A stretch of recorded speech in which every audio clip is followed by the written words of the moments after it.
నెహెమ్యా గ్రంథం చూడండి, ఎజ్రా పక్కనే ఉంది, చూశారు ఒకసారి. నెహెమ్యా గ్రంథం ఎవరు రాశారు? నెహెమ్యా గ్రంథం ఎవరు రాసి ఉంటారు చెప్పండి మీరు? నెహెమ్యానే రాశాడు. ఎప్పుడు రాశాడంటే క్రీస్తు పూర్వము 425వ సంవత్సరం. క్రీస్తు పూర్వము 425. ఇప్పుడు నెహెమ్యా అంటే అర్థం ఏంటంటే యెహోవాయే ఓదార్చువాడు, యెహోవాయే ఓదార్చును లేదా ఆదరించును అర్థం. ఇందాక ఎజ్రా అంటే అర్థం ఏంటంటే సహాయం చేసేవాడు. గుర్తుపెట్టుకోండి, ఎజ్రా అంటే అర్థం ఏంటంటే సహాయకుడు. నెహెమ్యా అంటే అర్థం ఏంటంటే యెహోవాయే ఓదార్చును. సరే, ఈ గ్రంథం గురించి నెహెమ్యా ఒక విషయాల గురించి కొద్ది సమయం మనం ధ్యానం చేద్దాం. చూడండి, 1వ అధ్యాయము 1వ వచనం. హకల్య కుమారుడైన నెహెమ్యా యొక్క చర్యలు. 25వ సంవత్సరంలో కిస్లేవ మాసమున నేను షూషణ కోటలో ఉండగా. షూషణ కోట అంటే ఏది? షూషణ కోట కూషు దేశం. ఇందా చెప్పుకున్నాను, కూషుని షూషను ఏ కోటలో ఎస్తేరు ఉంది చెప్పండి? ఏ కోటలో ఎస్తేరు ఉంది? షూషణ కోటలోనే. కాబట్టి మీరు గుర్తుపెట్టుకోండి, అది ప్యాలెస్, కింగ్ ప్యాలెస్.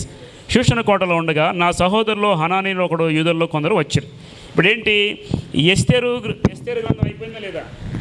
మధ్యలో జరిగింది ఎస్తేరు. నేను ఒక విషయం చెప్తానండి, ఎజ్రా, నెహెమ్యా, ఎస్తేరు ముగ్గురు సమకాలికలు. ఓకే, ఈ నెహెమ్యా తర్వాత వచ్చాడు. క్రీస్తు శకములో 400 సంవత్సరంలోనే దాదాపుగా ఈ ఎజ్రా, నెహెమ్యా చనిపోయినప్పుడే. మీకు తెలుసుగా గౌతమ బుద్ధుడు తెలుసా మీకు? చాలామందికి గౌతమ బుద్ధుడు కూడా ఆ టైంలో చనిపోయాడు, క్రీస్తు పూర్వం 400 సంవత్సరాలకి. అంటే ఆయన కాలం ఎప్పుడంటే యేసుక్రీస్తు రాకముందే 400 సంవత్సరాల ముందే ఎజ్రా, నెహెమ్యా, ఎస్తేర్ ఈ కాలంలోనే గౌతమ బుద్ధుడు ఇటువైపు ఆసియా ఖండంలో ఆయన చనిపోయినట్టు చరిత్రలో రికార్డు చేశారు. ఎప్పుడంటే ఇదే టైము, ఎస్తేరు, నెహెమ్యా, ఎజ్రా. ఈ చరిత్ర అంతా మీకు బోరింగ్గా ఉండొచ్చు, కొంత అర్థం కాదు, కానీ సింపుల్గా పైపైన మీరు అర్థం చేసుకోండి. ఇప్పుడు నెహెమ్యా వచ్చాడు, దాదాపుగా ఎజ్రా వచ్చి పరిచయం చేస్తున్నాడు. ఇక ఈ ఎజ్రాను నెహెమ్యా కాలం 60 సంవత్సరాల మధ్య కాలంలో కొంతకాలం ఆగిపోయింది పని, ఇంకా కంప్లీట్ అవ్వాల. ఎజ్రాతో అయిపోయింది అనుకుంటున్నారు. ఎజ్రా మధ్యలోని నెహెమ్యా వచ్చాడు. నెహెమ్యాకి ఆయన సహోదరులు అక్కడ నివాసం చేస్తారట కొంతమంది. 50,000 మంది వెళ్ళారు కదా, గుర్తుపెట్టుకోండి. 50,000 మంది వెళ్ళిపోయాక ముందే వాళ్ళలోకి వెళ్ళిపోయాయా, పని కొంతగా కొనసాగట్లేదు. కోరేష్ పంపించాడు, పని ఆగిపోతుంది. వచ్చి మరి యెరూషలేము దేవాలయము, దాని యొక్క పునాదులు, చుట్టూ ఉన్న ప్రాకారాలన్నీ కూడా పాడైపోయినాయి అని చెప్పేసి ఆయన సహోదరులు వచ్చి నెహెమ్యా చెప్పారు. ఇక్కడ వాక్యంలో అదే ఉంది, చూడండి ఒకసారి. నెహెమ్యా 1వ అధ్యాయంలో 2వ వచనం చూడండి. నా సహోదరులు హనానీను ఒకడు యూదుల్లో కొందరు వచ్చిరి. చెరపట్టబడిన శేషంలో తప్పించుకున్న యూదులను గూర్చియు యెరూషలేము గూర్చి నేను వారిని అడుగగా, వారు చెరపట్టబడిన వారిలో శేషించిన వారి దేశంలో బహుగా శ్రమను నిందను పొందుతున్నారు. మరి యెరూషలేము యొక్క ప్రాకారము పడద్రోయబడినది, దాని గుమ్మంలో అగ్ని చేత కాల్చబడినవని నాతో చెప్పారు. ఈ నెహెమ్యా ఎవరంటే చెరపట్టబడి వచ్చినటువంటి బబులోను సామ్రాజ్యం తీసుకొచ్చారు కదా, వాళ్ళల్లో ఒకడే నెహెమ్యా, వాళ్ళ కుమారుడు. అయితే ఇజ్రాయేల్ దేశంలో అగ్ని చేత ప్రాకారంలో యెరూషలేము అంతా పడద్రోయబడింది, అగ్ని చేత కాల్చబడినవని నాతో చెప్పారు. 4వ వచనం చూడండి. ఈ మాటలు వినినప్పుడు నేను కూర్చుండి ఏడ్చి కొన్ని దినముల దుఃఖముతో ఉపవాసం ఉండి ఆకాశమందుల దేవుని ఎదుట విజ్ఞాపన చేసి తినే. ఎవరు విజ్ఞాపన చేశారంట? ఎవరికి ప్రార్థన చేశాడు? నెహెమ్యా చాలా మంచి వ్యక్తి అంట. అక్కడ చెరపట్టబడినటువంటి యూదుల్లోంచి వచ్చినప్పటికీ దానియేలు, షడ్రకు, మెషక్కు, అబేద్నెగో ఎలాగైతే దేవుని కోసం నిలబడ్డారో వాళ్ళ నుండి వచ్చిన వాడే ఈ నెహెమ్యా. ఈయన కూడా దేవుని యొక్క ఆజ్ఞలను ఎప్పుడు కూడా మీరలేదు. దేవుని మందిరం పడగొట్టబడింది, అగ్ని చేత కాల్చబడింది అని తెలిసినప్పుడు ఈయన ఏం చేశారంట, నేను కూర్చుండి ఏడ్చి కొన్ని దినముల దుఃఖముతో ఉపవాసం ఉండి ఆకాశమందుల దేవుని విజ్ఞాపన. యాక్చువల్గా నెహెమ్యా పని ఏంటంటే రాజుకు పానదాయకుడు. పానం అంటే ఏంటి? ద్రాక్షరసాలు అందిస్తూ ఉంటాడు, వాటర్ ద్రాక్ష ఎప్పుడు కూడా. భక్ష్యకారుడు, పానదాయకుడు. భక్ష్యకారుడు అంటే ఎవరు? ఆహారం తీసుకొచ్చేవాడు. పానదాయకుడు అంటే ఎవరు? ఈ పానీయాలు తీసుకొచ్చి రాజు దగ్గర పెట్టేటువంటి ఇద్దరు పని వాళ్ళు. మీ ఇంట్లో వంట పనులు చేస్తారు చూసారు, అట్లాగే ఈ రాజుల దగ్గర కూడా అలా పని చేసేవాడు ఈ పానదాయకుడు. ఎవరంట? నెహెమ్యా. ఈ నెహెమ్యాకి దేవుని మందిరం పాడైపోయిందని చెప్పగానే ఏడ్చి బాధపడి ఆయన దుఃఖపడి కూడా ఏం చేశాడు? విజ్ఞాపన. 5వ వచనం. ఎట్లనగా ఆకాశం ముందున్న నా దేవా యెహోవా భయంకరమైన గొప్ప నిన్ను ప్రేమించి నీ ఆజ్ఞలను అనుసరించి నడుచువాడు, కటాక్షించే వారితో నిబంధన స్థిరపరచువాడా, నీ చెవికి నీ నేత్రములు తెచ్చి నీ సన్నిధిని నిమాత్రం నీ దాసుని ఇశ్రాయేలు పక్షంగా నేను చేయు ప్రార్థన అంగీకరించుము. నీకు విరోధంగా పాపము చేసిన, వినండి ఇక్కడ, నీకు విరోధంగా పాపము చేసిన ఇశ్రాయేలు కుమారుల దోషము నేను. ఎవరు పాపం చేసి ఎవరు ఒప్పుకుంటున్నారు చెప్పండి? ఇశ్రాయేలు పితరులందరూ పాపం చేస్తే వారి కుమారులమైన మేము ఒప్పుకుంటున్నాం ప్రభువా. ఇదే పాపము మరలా యేసుక్రీస్తుని సిలువేసేటప్పుడు చెప్పారు. ఏమని? ఆ పాపము మా మీద మా పిల్లల మీద ఉండునుగాక. ఒక రాజ్యమును మా మీద ఉండకూడదని చెప్పి చేయగడుక్కున్నాడు. ఎవరైనా? పిలాతు. యేసుక్రీస్తు సిలువేసే సమయంలో ఈయన ఎందుకు ఏ దోషం కనపట్లేదు, ఈయన సిలువేస్తే ఆ పాపం నా మీద నా పిల్లల మీద వస్తుంది కాబట్టి నేను చేతులు కడుక్కుని నాకు సంబంధం లేదంటే ఇశ్రాయేలు ఏమన్నారు? ఆ పాపము మా మీద మా పిల్లల మీద ఉండునుగా. అంటే పాపం చేసింది పితరులు, అనుభవిస్తుంది ఎవరు? కుమారులు. ఈ పితరులు పాపం చేస్తే వారి యొక్క కుమారులందరూ కూడా చెరపట్టబడి వెళ్ళిపోయారు. ఇప్పుడు వారిలోంచి వచ్చిన వారే దానియేలు, షద్రకు, మెషకు, అబేద్నెగోలు, ఈ నెహెమ్యా, ఎజ్రాలు. కాబట్టి ఈ నెహెమ్యా ఏం ప్రార్థన చేస్తారంటే, ప్రభువా పితరులు చేసిన పాపాన్ని బట్టి కుమారులను మేము ఒప్పుకుంటున్నాం ప్రభువా అని ప్రార్థన చేశారంట. తర్వాత చూడండి ఎన్నో వచ్చినాం, అది 6లో చూడండి. నేను నా తండ్రి ఇంటి వారును పాపం చేసి ఉన్న ఎదుట బహు అసహ్యంగా ప్రవర్తించి నీ సేవకుడైన మోషే చేత నేను నిర్ణయించిన ఆజ్ఞలు కట్టడలైన విడుదలైన మేము గైకొనకపోతుమి. నీ సేవకుడైన మోషేతో నీవు సెలవిచ్చిన మాటను జ్ఞాపకం తెచ్చుకొనుము. అదేమనగా మీరు అపరాధం చేసిన జనులోంచి మిమ్మను చెదరగొట్టును. ఏంటంటే జనులోంచి దేవుడు చెదరగ ఎందుకు కొడతాడు? అపరాధము చేసినప్పుడు. సరే, ఇదంతా ఈయన చేసిన ప్రార్థన. తర్వాత 2వ అధ్యాయం చూడండి. రాజు దగ్గరికి వస్తాడు. ఏ రాజు అంటే అర్తహషస్త. ఇప్పుడు ఇందాక ఏ రాజు ఉన్నాడు? కోరేషు రాజు పరిపాలనలో జెరుబ్బాబెలు 50,000 మంది తీసుకెళ్ళాడు. ఇప్పుడు మరలా ఇంకో రాజు వచ్చాడు. ఆయన పేరేంటి? అర్తహషస్త. ఈ రాజు ఏలుబడి కాలమున 20వ సంవత్సరంలో నీసాను మాసమందు రాజు ద్రాక్షరం తాగమని చూచుండగా నేను ద్రాక్షరం తీసుకుని రాజులకు అందించి తిని, అంతకు పూర్వము నేను ఎన్నడూ నా తినట్టు విచారంగా ఉండలేదు. ఇప్పుడు రాజు దగ్గరికి విచారంగా ఇప్పుడు బాధతో ఉన్నాడు. ఎందుకంటే యెరూషలేము దేవాలయం పాడైపోయింది, గోడలు పడగొట్టబడ్డాయి, ఉపవాసం ప్రార్థన చేశారు కదా. ఇప్పుడు రాజు దగ్గరికి వెళ్ళిన తర్వాత 4వ వచనం చూడండి. అప్పుడు రాజా ఏమి కావాల్సి నీవు మనవి చేయొచ్చు నన్ను అడుగుగా, నేను ఆకాశమందు దేవునికి ప్రార్థన చేసి రాజుతో నీ సముఖమందు నేను దయ పొందిన నా పితరుల సమాధుల నుండి పట్టణం తిరిగి కట్టునట్లుగా నన్ను యూదా దేశమునకు పంపుడని వేడుకొనుచున్నానని మనవి చేసినందుకు రాజు రాణి తన యొద్ద కూర్చుని ఉండగా, నీ ప్రయాణం ఎన్ని దినముల పట్టు, నీవు ఎప్పుడు తిరిగి వచ్చిందని అడిగాను. నేను ఇంతకాలం అని చెప్పినప్పుడు రాజు నన్ను పంపుటకు చిత్తము గలవాడాను. ఇదిగాక రాజుతో నేను ఇట్లాంటిని, రాజునికి అనుకూలమైతే యూదా దేశము చేరు వరకు నన్ను దాటించినట్లుగా నది అవతల అధికారులకు తాకీదులను, పట్టణ ప్రకారం మందిరంతో సంబంధించిన కోటగమ్మను నేను ప్రవేశించిన ఇంటికి దూరమును మార్చినట్లు రాజుగారు అడవులను యాసప ఒక తాకీదు నీయడని. ఇదంతా ఏంటంటే రాజు దగ్గరికి వెళ్ళాడంట. ఏది? ద్రాక్షరసం తీసుకొని. బాగా ఇప్పుడు వినండి జాగ్రత్తగా, నా వైపు చూడండి. ద్రాక్షరసం తీసుకెళ్తే ఎందుకు నువ్వు మనోవేదన కలిగి ఉన్నావు అని అడిగితే, నా పట్టణము అంత పాడైపోయింది, నేను వెళ్ళాలి, నాకు సెలవు ఇవ్వంటే, సరే నువ్వు ఎంతకాలం వెళ్ళి ఉంటావంటే పలానా టైం అని చెప్తాడు. నాకు అంతేకాదు, మీరు నాకు సహాయం చేయండి, నాకు తాకీదులు ఇవ్వండి అంటే రాజు చేవ్రాత రాసి స్టాంప్ వేసి ఇస్తాడు. ఎక్కడికి వెళ్ళినా రాజు ఆజ్ఞ ఉంటుంది కాబట్టి నేను వెళ్ళడానికి ఏదైతే అవసరమైన వస్తువులు ఉంటాయో అవన్నీ తీసుకొని, అడవుల్లో ఉన్న కట్టెలు కానీ కలప కానీ తీసుకొని నేను వెళ్ళినట్లుగా నాకు కొంతమంది జనాంగం అని నెహెమ్యా అడుగుతాడు. అవన్నీ కూడా రాజు ఇస్తాడు. ఏ రాజు? ఆయన పేరు అర్తహషస్త. ఇప్పుడు అక్కడ నుండి ఆయన ఏం చేస్తారంటే పంపిస్తాడు, యెరూషలేం పట్టణానికి వెళ్తాడు. ఇప్పుడు 10వ వచనం, 2వ అధ్యాయం 10వ వచనం. హోరోనీయుడైన సన్బల్లటును అమ్మోనీయుడైన టోబియా అనే దాసుడును ఇశ్రాయేలుకు క్షేమం కలుగజే ఒకడు వచ్చినను బహుగా. ఇది మీకు అర్థమైంది అక్కడ వాక్యం? ఎవరు తెలుసు వీళ్ళు? హోరోనీయుడైన సన్బల్లటు, అమ్మోనీయుడైన టోబియా అనే దాసుడును ఇశ్రాయేలుకు క్షేమము కలుగజేయ ఒకడు వచ్చిన నీకు బహుగా. ఎందుకోసం వచ్చారు వీళ్ళు? నెహెమ్యా ఎందుకోసం వెళ్ళాడు? ఆల్రెడీ జెరుబ్బాబెలు వెళ్ళిపోయి చేస్తున్నాడు. నెహెమ్యా వెళ్ళిపోయి ఇప్పుడు అన్నీ తీసుకొని సామాన్ తీసుకొని యెరూషలేము ప్రకారం మందిని కట్టడానికి వెళితే అక్కడ ఉన్న యూదులు ఉన్నారు చూసారా కొంతమంది, వాళ్ళలో వచ్చిన సన్బల్లటు, టోబియా. వీళ్ళు పక్కలో బళ్ళు లాంటి వాళ్ళు యూదులే, వారు ఇశ్రాయేలే.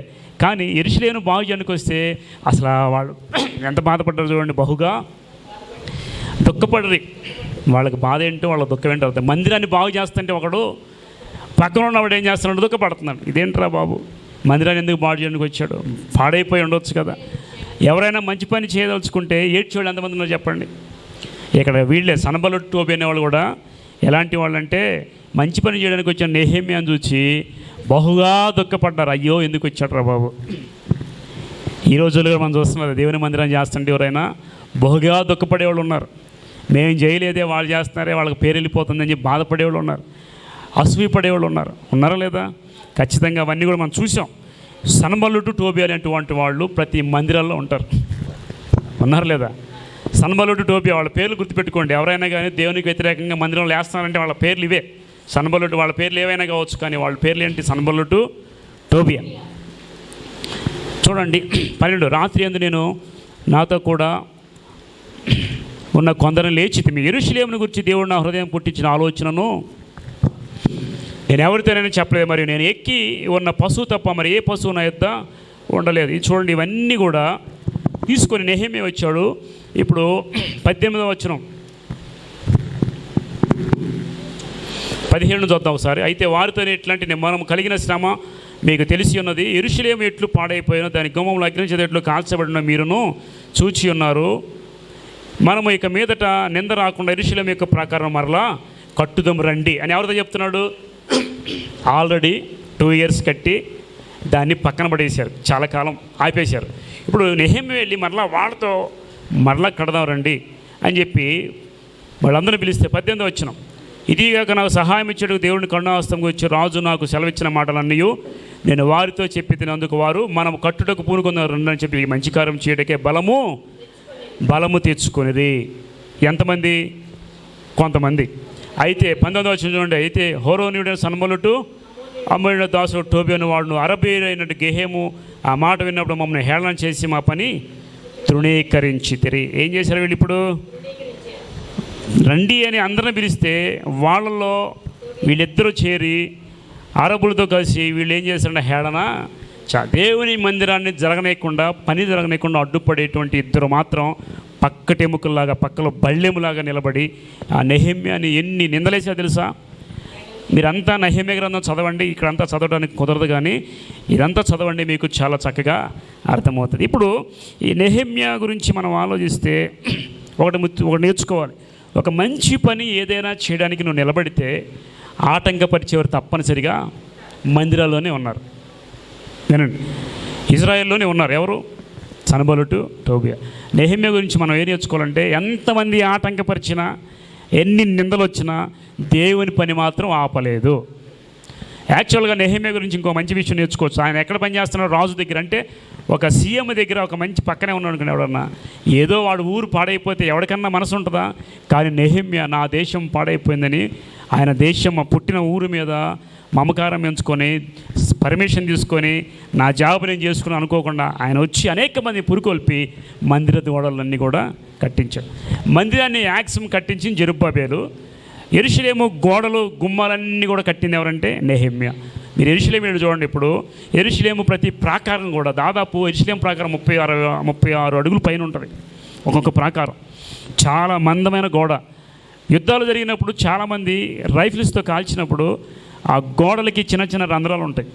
అవన్నీ కూడా మాకు చూపించారు. ఏంటిదంటే మీరు చూడండి, అక్కడ చిన్న చిన్న ఏముంటాయంటే పేలిపోయినట్టు ఉన్నది సార్, కొన్ని లేచిపోయినట్టు పిల్లలు. అవన్నీ కూడా ఇజ్రాయెల్ దేశం మీదకి యుద్ధాలు చేసినప్పుడు అక్కడ అరబ్ కంట్రీస్ అన్ని కాల్చినప్పుడు ఆ బుల్లెట్స్ తగినటువంటి యొక్క ఆ ప్లేస్లు అనమాట. అవన్నీ కూడా ఇప్పటికీ ఎవరు కట్టించారు? నెహెమ్యా కట్టించినవన్నీ కూడా. నెహెమ్యాలా కడతా ఉంటే వాళ్ళు వచ్చి చాలామంది ఆటంకం చేశారు. తర్వాత ఇప్పుడు నెహెమ్యా గురించి మనం ఆలోచిస్తే నెహెమ్యా చాలా బాధ్యత కలిగినవాడు అంట, ప్రేమ కలిగినవాడు, దేవుని పట్ల చాలా నమ్మకం కలిగినవాడు. కాబట్టే కదా గోడలు కట్టడానికి వచ్చింది. ఇప్పుడు చూద్దాం. జెరుబ్బాబెలు నీకు కొన్ని సంవత్సరాలు చెప్తే గుర్తుపెట్టుకోండి. జెరుబ్బాబెలు యెరూషలేముకి వచ్చింది దాదాపు క్రీస్తుపూర్వం 537 సంవత్సరం. ఒకసారి గుర్తుపెట్టుకోండి. తర్వాత యెరూషలేము మందిర నిర్మాణం వచ్చేసరికి 516 సంవత్సరం. 37 సంవత్సరం వచ్చాడు, 16 సంవత్సరంలో మందిర నిర్మాణం చేశారు. అర్థమైందా?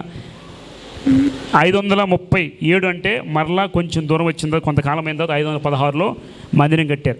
ఎస్తేరు రాణిగా ఎంపికైంది 479 సంవత్సరం. గుర్తుపెట్టుకోండి, 479 క్రీస్తు పూర్వం 479. ఎజ్రా యెరూషలేముకి వచ్చింది ఇప్పుడు 458. ఆల్రెడీ ఎస్తేరు రాణిగా అయిపోయింది. ఆ తర్వాత ఎజ్రా వచ్చాడు. నెహెమ్యా ఎప్పుడు వచ్చాడు? 445 సంవత్సరం. అంటే దాదాపుగా 445 నుండి 479 సంవత్సరాల మధ్యలో ఈ మందిర నిర్మాణం అంతా జరిగింది. ఓకే, జస్ట్ అది గుర్తుపెట్టుకోండి చాలు. తర్వాత యెరూషలేములో ప్రాకారాలు ఎక్కడెక్కడ ఉన్నాయో ఒకసారి చూద్దాం. నెహెమ్యా 3:1 చూడండి. ప్రధాన యాజకుడు ఎలీషీబు అతని సహోదరులైన యాజకులు లేచి గొర్రెల గుమ్మమును కట్టి ప్రతిష్ఠించి తలుపులు. ఇప్పుడు ఆటంకపరిచారు సన్బలు టోబియా. దేవుని మందిరం పని ఆగిందా? నిలిపేశారంట ప్రాకారపు గుమ్మలు. చూడండి, గొర్రెల గుమ్మమును కట్టి ప్రతిష్ఠించి తలుపులు. హమే గోపురమునకు హనన్య గోపురమునకు ప్రాకారములు కట్టిరి. 3వ వచనం చూడండి. మత్స్యపు గుమ్మను యెసనాయ వంశస్థులు కట్టిరి, మరియు వారు దానికి దూలములు ఎత్తి తలుపులు నిలిపి తాళములను గడియలను. ఇప్పుడు ఎన్ని గుమ్మాలైనా ఇక్కడ చూడండి. ఫస్ట్ గుమ్మం ఏంటి? గొర్రెల గుమ్మము. తర్వాత మత్స్యపు గుమ్మము. నెహెమ్యా 3:6 చూడండి ఒకసారి. ఎన్ని ద్వారాలు గుమ్మములు అంటారు, ఇవన్నీ ఎన్ని ఉన్నాయో చూద్దాం ఒకసారి. 3వ అధ్యాయము 6వ వచనం. ఏ గుమ్మం అది? పాత గుమ్మము. పాత గుమ్మము. తర్వాత 3:13 చూడండి ఒకసారి. లోయ ద్వారము. లోయ ద్వారము. ఇప్పుడు ఎన్నైనా 4 అయింది. గొర్రెల ద్వారము, 2వది మత్స్యపు ద్వారము, 3వది పాత ద్వారము, 4వది లోయ ద్వారం. ఇవన్నీ యెరూషలేము చుట్టూ ఉన్న ప్రాకారాలు, ద్వారాలు గుర్తుపెట్టుకోండి. తర్వాత 3:14 పెంట గుమ్మం అంట చూడండి. బెత్హకేరును ప్రదేశములకు అధిపతికి రేకాబు కుమారుడు మల్కీయా పెంట గుమ్మమును. ఎన్నో గుమ్మం ఇది? 5వ గుమ్మం పెంట గుమ్మము. తర్వాత 3:15 ఏమో చూడండి. దార యొక్క గుమ్మము. ఏ గుమ్మం ఇది? దార గుమ్మము. ఓకే, 3:26 చూడండి. 3:26 నీటి గుమ్మము. ఎన్నో గుమ్మం ఇది? 7వ గుమ్మం, నీటి గుమ్మము. 3:28 గుర్రపు గుమ్మము. ఏ గుమ్మం ఇది? 3:28 గుర్రపు గుమ్మము. 3:29 చెప్పమ్మా. తూర్పు ద్వారము. తూర్పు ద్వారము. తర్వాత 3:31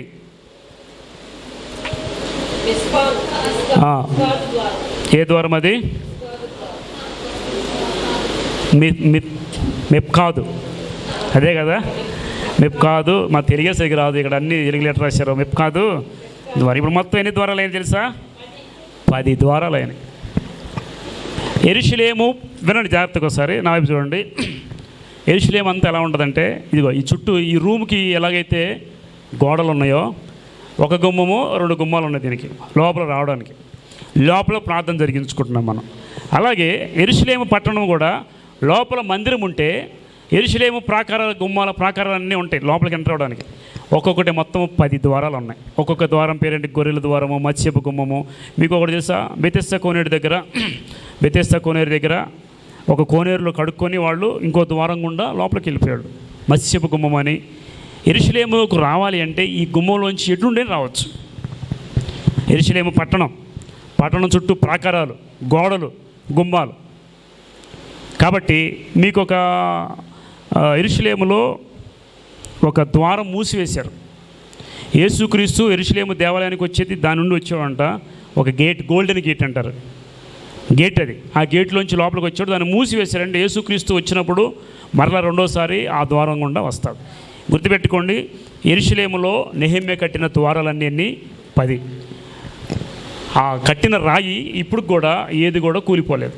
నెహెమ్యా కట్టింది. ఇప్పుడు నెహెమ్యా వచ్చి పునరుద్ధరించాడు, యెరూషలేము మందిరం కూడా పునరుద్ధరించబడింది. మరలా యెరూషలేము మందిరాన్ని పడేశారు. ఎవరు పడేశారు చెప్పండి? ఇప్పుడు దీని స్టోరీ చెప్పి నేను ముగించేస్తాను.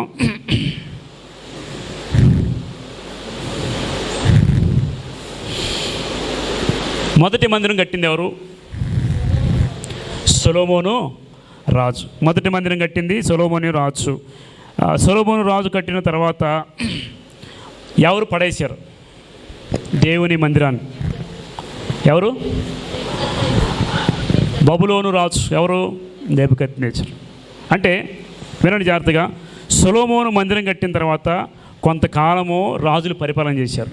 వారి ప్రవర్తన బాగకపోతే దేవుడు వారి మీద కోపగించుకొని వారందరినీ చెదరగొట్టి అషూరు సామ్రాజ్యం నుండి ఇశ్రాయేల్ రాజ్యాన్ని, బబులోను సామ్రాజ్యం నుండి యూదా రాజ్యాన్ని కొల్లగొట్టి యెరూషలేములో ఉన్నటువంటి సామానంతా కూడా తీసుకువెళ్ళిపోయారు.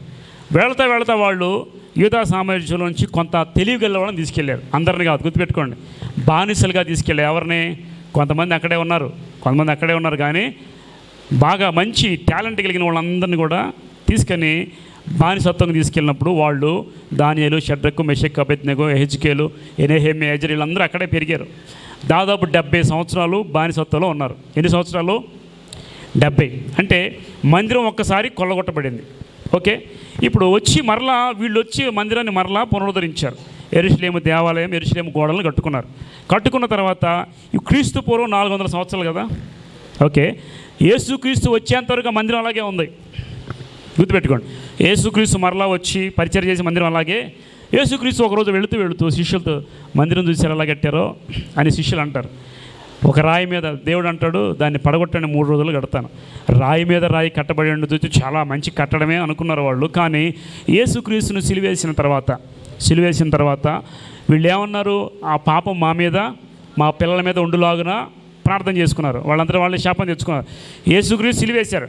యేసుక్రీస్తు చనిపోయి తర్వాత 70 సంవత్సరాల తర్వాత టైటస్ అనే రాజు వచ్చాడు. గుర్తుపెట్టుకోండి, టైటస్ అనే రాజు వచ్చి యెరూషలేము మీద ముట్టడేసి యూదులందరూ చంపేస్తుంటే ఎటు దొరికినోడు వాటు పారిపోయారు, చెదిరిపోయారు యూదులందరూ.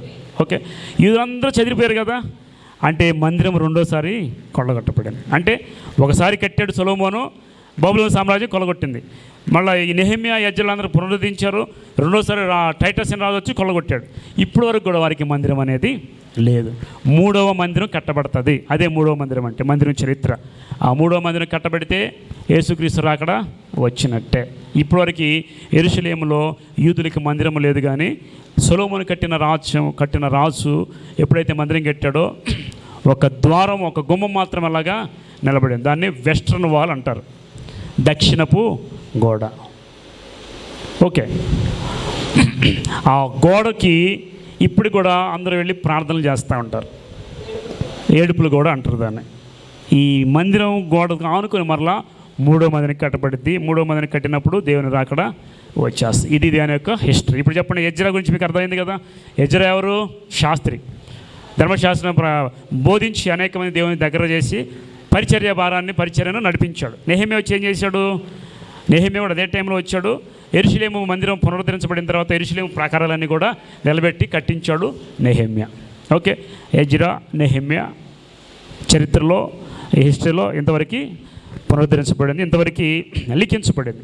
ఎజ్రా, నెహెమ్యా, ఎస్తేరు ఉన్న కాలంలోనే గౌతమ బుద్ధుడైన జన్మించడం జరిగింది. ఆయన చనిపోవడం కూడా క్రీస్తు శకం 470 సంవత్సరంలో, యేసుక్రీస్తుకు ముందు. వీళ్ళ టైంలో గౌతమ బుద్ధుడు అనేవాడు కూడా ఉన్నాడంట హిస్టరీ ప్రకారం. మీకు అర్థమైంది. ఇప్పుడు ఈయన అయిపోయిన తర్వాత మందిరంలోకి మలాకి అనే ప్రవక్త చివరిగా వస్తాడు. ఎందుకంటే మందిరం కట్టబడింది కదా.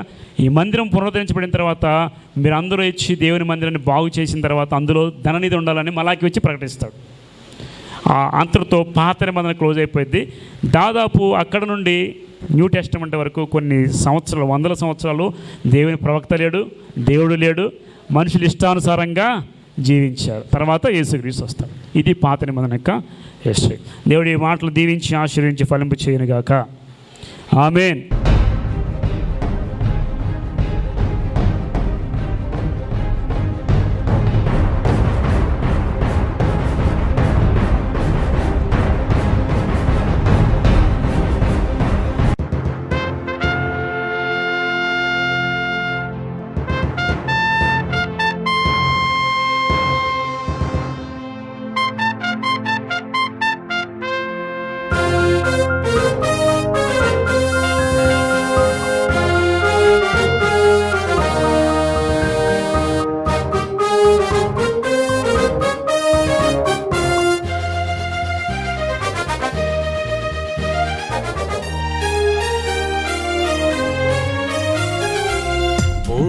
శబ్దముతో వేల దూతలతో శబ్దముతో వేల దూతలతో మేఘాల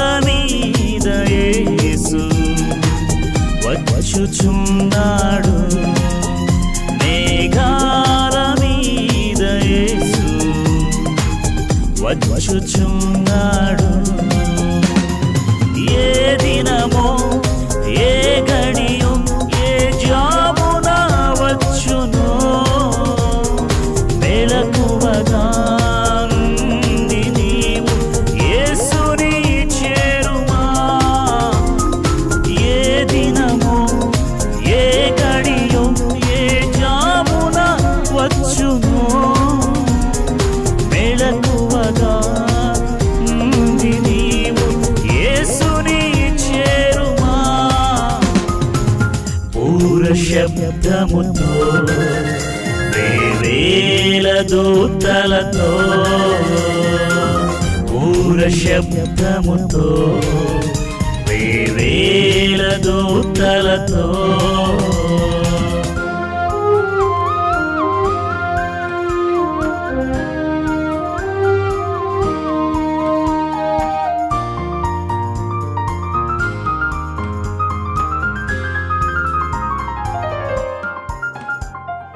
నోవాహు దినములు ఎలాగుండెను, యేసయ్య రాకడ అలాగే ఉండును. నోవాహు దినములు ఎలాగుండెను, యేసయ్య రాకడ అలాగే ఉండును. పాపము బహు విస్తరించి సువార్తనే విడిచి తినుచు త్రాగుచు పెండికిచ్చుచు దేవునినే మరచి జల ప్రళయము వచ్చి వారిని ముంచివేయు వరకు, జల ప్రళయము వచ్చి వారిని ముంచివేయు వరకు ఎవ్వరును ఎరుగకనే నశించిపోయిరి, ఎవ్వరును ఎరుగకనే నశించిపోయిరి. బూర శబ్దముతో వేవేల దూతలతో బూర శబ్దముతో వేవేల దూతలతో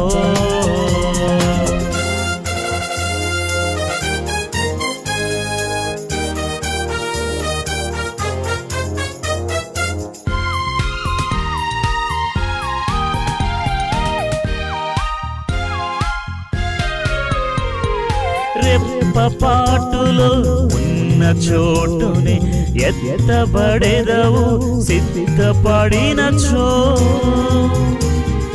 రెప్పపాటులో ఉన్న చోటుని ఎత్తబడెదవు సిద్ధపడినచో.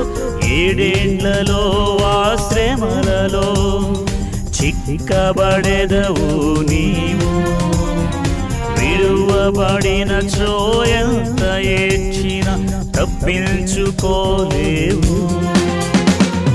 సమయము నీకుండగానే మార్చుకో జీవితం, సమయము నీకుండగానే మార్చుకో జీవితం. బుద్ధిగల కన్యకవై సిద్ధపడుము నీవు, బుద్ధిగల కన్యకవై సిద్ధపడు